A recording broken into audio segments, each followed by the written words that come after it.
Hello everybody, welcome back to another video. As you can see, I just got out the shower. That's not entirely true. I didn't just get out the shower, but I've been in this robe since I got out the shower about 2 hours ago.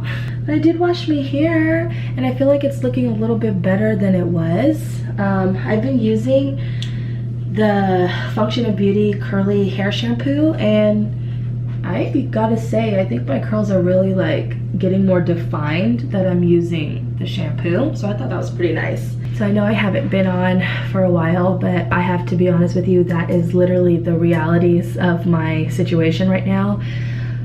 This first trimester has been so hard. Like, it's crazy. Like I'm out of breath just standing here. Like, why? So as of today, I believe I'm about 12 weeks pregnant, and I'm going in for an appointment today at 1:30 with a high-risk doctor. Yeah, let's talk more about that. So with my first pregnancy with my son, I actually went into labor at 27 weeks.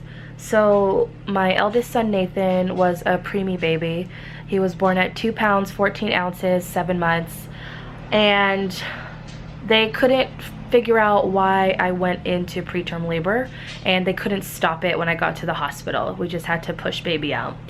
And with my second pregnancy, because I guess the doctors couldn't quite figure out as to why I went into preterm labor, they had me on progesterone shots. I guess that's kind of like the direction they were going in regards to why I had preterm labor, that possibly my body wasn't producing enough of its own progesterone. So I needed a little assistance, so I had weekly progesterone shots, and I started those around 14 weeks to about 35 or 36 weeks, 35 weeks. And then my pregnancy was totally fine with my second child, my daughter. She came at 36 weeks, a week after I stopped my progesterone shots, like to the day. So I'm assuming that's probably what's going to happen with this pregnancy. They're probably going to put me on progesterone shots. But before I can get approved for the shots, I guess I have to go and see a high-risk doctor. But I already know what they're going to tell me, you know. Yeah, you're going to need the shots because we don't know why you had preterm labor before. So just in case, we're going to give you progesterone shots. They worked for you for your last pregnancy, so we'll give it to you this time. So that is my situation with my high-risk pregnancy. Probably going to be categorized as that for the remainder of my pregnancy here with my baby. But I want to show you guys my 10-week picture from 2 weeks ago. God, the baby went from being like this tiny little thing to like this little dot at 6 weeks, and then I go in for my 10-week and the baby already has like arms and legs, and it's crazy. I'm gonna show you a picture, but when I went in for my 10-week appointment, the baby was already so active. Like, it was crazy. The baby, like, we were looking at it during the ultrasound, and I know I didn't get to film it. My doctors are really picky, or like, I don't know why they are making such a big deal about me filming. I can't even FaceTime my fiance so he could see and kind of be a part of that experience, which it's kind of a bummer.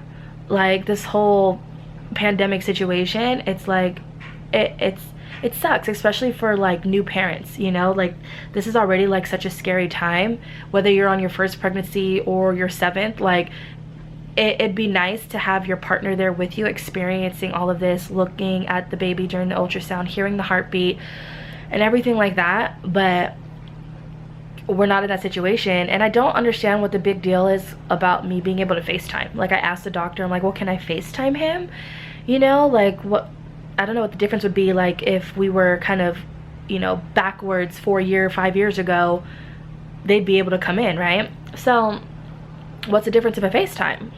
They're like, no, you can't FaceTime, and no, you can't film. And I was like, that's sad and that's kind of mean. Like, I would like to have memories of the situation that I'm in right now with my pregnancy, and I would like to have something that I can take back and show my partner for his first baby. But yeah, they make it really hard for me to film, so I definitely can't go and bring like my camera in there. But sometimes like I'll bring my phone. I'll either like try to sneak to see if I, you know, like get the camera in there, or like I'll just straight up ask, because sometimes I get different doctors and maybe that doctor was just like, you know, you can't film, sorry.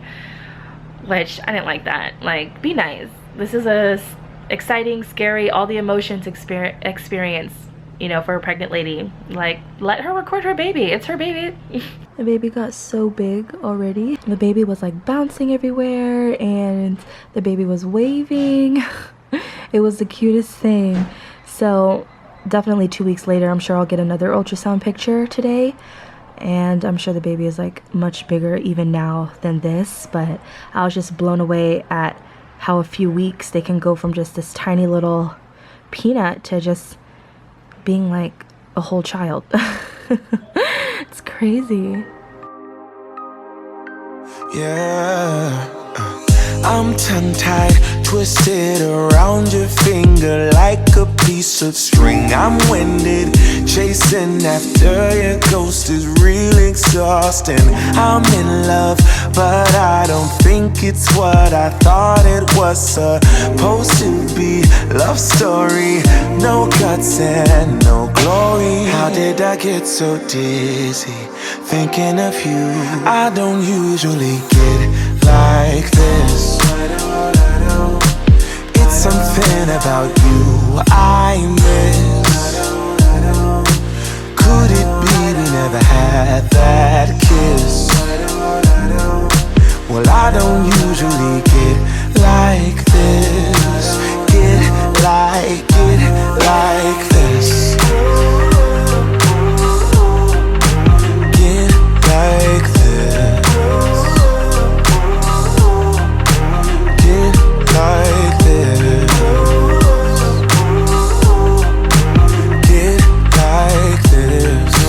Get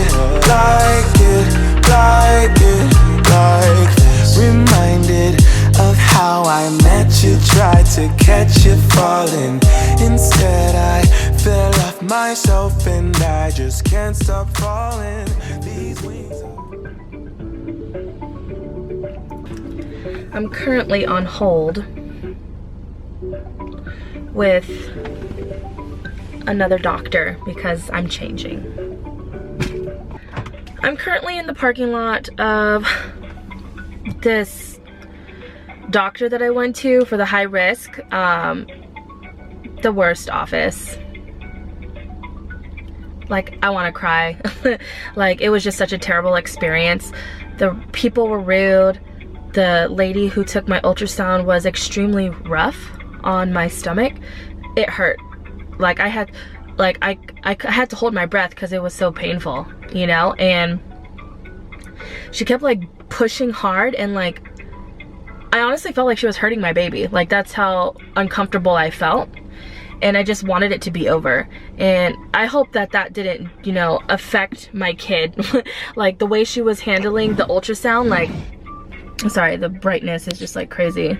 So when I was in the patient room, that's when you ask all the questions, personal questions, you know, it's private.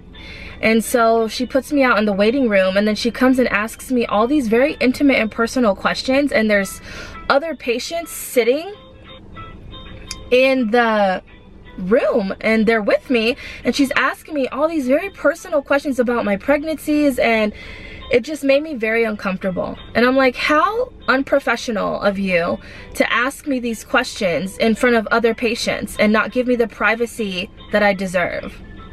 Like, first of all, like, when I called, if I kind of just want to go down the list, because I'm kind of just venting at this point because I'm just so upset. I'm the type of person, I'm gonna leave a Yelp review. So any other expecting mother who cares to do reviews and check, you know, to see what doctor's gonna be best for her, I'm gonna be here to help that mom, because I wish that people would just speak up and say something more, you know.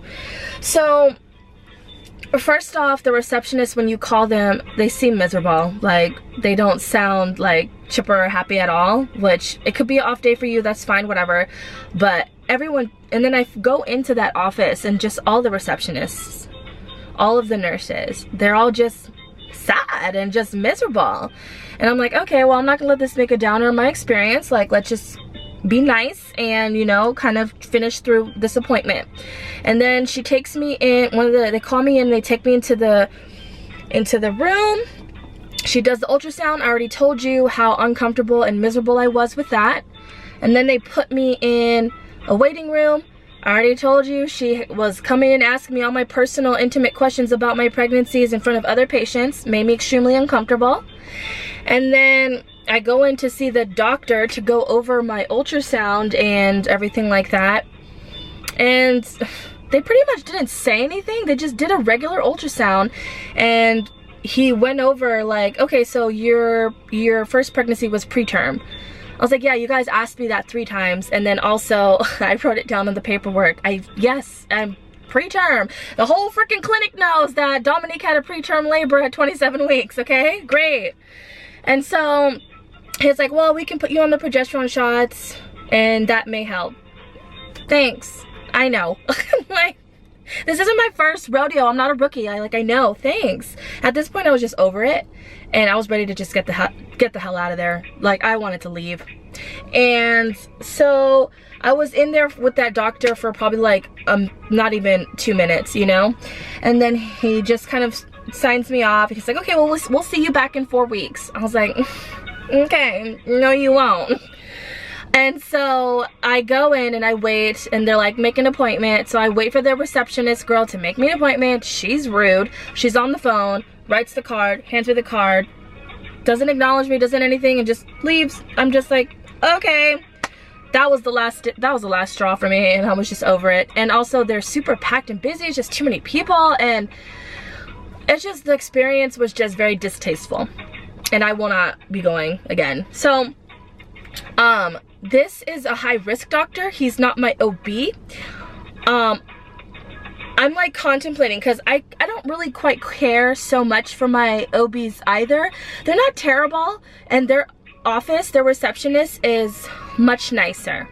I'm gonna call them and ask and say, hey, I don't want to go to this location. I don't want to go to this office. Send me somewhere else. And if they can't, I am literally willing to change OBs entirely. It's a hassle, it's a process, but I'm in my first trimester. I'm 12 weeks pregnant. I cannot imagine going the rest of my pregnancy, the next 7 months, having to come here and deal with this. Like, I wanted to cry. I was so miserable and just upset, and just felt like, I just felt passed upon. Like, I honestly felt like the ultrasound girl was like intentionally trying to hurt and sabotage my poor baby. And so I didn't like that at all, and I'm uncomfortable, and I honestly feel unsafe here. So I'm not gonna do it. I'm gonna decompress. I'm gonna put on some chill music and pray over my child, and pray that that horrible ultrasound girl didn't hurt or anything or sabotage my baby.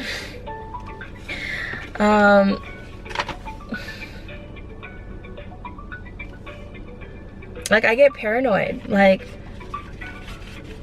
if I bump my stomach, I get scared like something happened, you know? Like, oh my God, like, hopefully nothing's wrong with my baby. And you have this lady freaking going rounds on my stomach with the little ultrasound thing, and I'm like, you gotta be freaking kidding me. Don't come for my kids. Like, that's one thing. Like, one thing about myself, like, don't come for my kids. I'll come for you. I'll fight everybody for my babies, born and unborn. I don't care. Like, God, she was just so rough, and I literally felt like she was hurting my baby. I'm sorry. Okay, I'm gonna take a moment and I'm gonna decompress, and your girl might grab some food, but I need a moment. There's a sparkle in your eyes. I feel the warmth of your skin. Just the So it's a few hours later and we're home now. I'm back in my robe. I showered and rinsed off, but after the doctors, I like took a moment to like decompress, and I called my actual OB doctor and I asked them if there was any other high-risk pregnancy doctors that they could refer me to that they're in network with, because I'm not gonna go back to this doctor. I just wasn't gonna do it. So fortunately, they found me another high-risk doctor. I just want my experience with my pregnancy to be a good one and a healthy one and a positive one. And I just feel like I didn't get that vibe there when I went to that doctor. But I did take to Instagram and I asked, well, I didn't ask, but I kind of like vented a little bit on there and kind of like touched bases with my experience that I had today. So I had a lot of positive comments and reinforcement, so I really appreciated that. One thing that, well, actually there's two things that kind of stood out to me. One being that, you know, my boundaries were crossed during my ultrasound, and it's very important to vocalize and speak on that, which is something that I didn't do.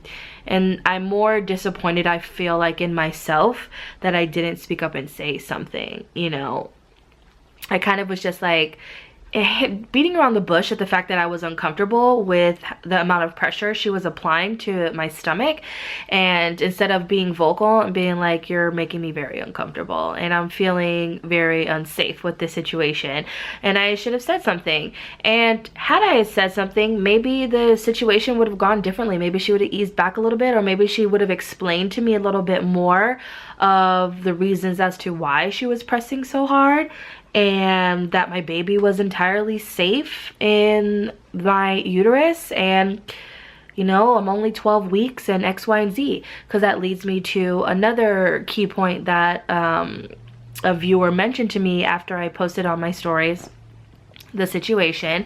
She said that she was an ultrasound tech, and sometimes they push hard so they could get the proper measurements and see the baby properly and the organs and everything like that, which I totally get.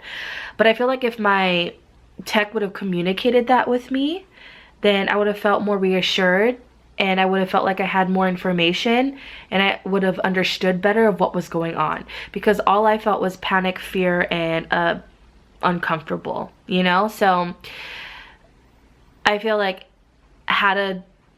had she had explained that to me, like, well, I know it's uncomfortable, I'm sorry, you know, be a little sensitive, but I do have to press a little harder just because I need to see the baby, and it's harder because the baby's so small right now, you're only 12 weeks, yada yada yada, whatever you need to say to give me a little bit more comfort and reassurance. I would have appreciated that, and I think I would have walked out there feeling a little bit better, at least about that aspect. There was other things with that office that I just totally didn't agree with, which is, you know, aiding into the fact of why I don't even want to deal with that office at all.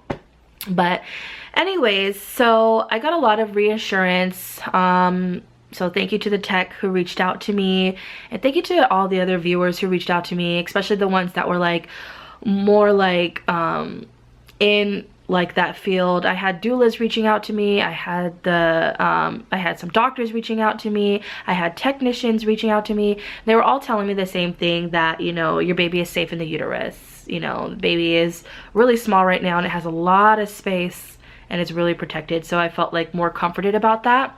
And I still will be changing doctors regardless, just because I didn't like my experience. I just wanted to wrap up this video here and touch bases. I'm fine now, I feel better, and thanks for all the love and support as you guys always provide. And thank you for continuing to support my channel and my journey here on YouTube. If you guys enjoyed this video, please don't forget to subscribe and give it a big thumbs up for me, and I will see you in my next one, baby. Bye guys.